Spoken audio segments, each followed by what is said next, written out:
এটা হচ্ছে Bardhaman university semester 5 thought পেপারের প্রশ্নপত্র।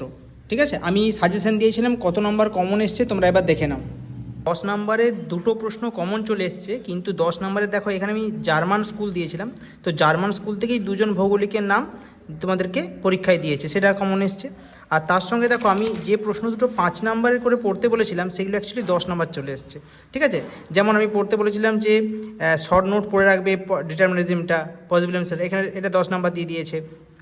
তারপর রয়েছে রোমান স্কলার, যেটা রোমান স্কলারটা দেখো 10 নাম্বার দিয়ে দিয়েছে।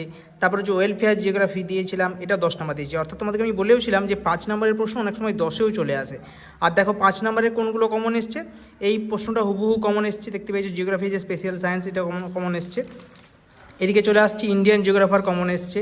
তারপর চলে আসছি ডিসকাস ব্রিফলি সিস্টেমেটিক রিজিওনাল জিওগ্রাফির মধ্যে ডিফারেন্স, এটা 10-এ দিয়েছিলাম, 5-এ চলে এসছে। আচ্ছা, এটাও 10-এ দিয়েছিলাম, এটাও 5-এ চলে এসছে। আমি অবশ্য 5 ব্র্যাকেটে লিখেও রেখেছি যে 5 আসতে পারে, বুঝতে পেরেছো? অর্থাৎ ঘুরিয়ে পেঁচিয়ে দিয়েছে, কিন্তু যে প্রশ্নগুলো অর্থাৎ 10টা এদিকে প্রশ্ন দিয়েছিলাম, এইদিকে তোমার দিয়েছিলাম 8টা। 18টা প্রশ্নের মধ্যে 10 নম্বরের দুটোই কমন এসছে এবং 5 নম্বরের 4টেই কমন এসছে। তুমি কিন্তু 18টা প্রশ্ন করলেই তুমি কিন্তু সমস্ত প্রশ্নের উত্তর দিতে পারবে।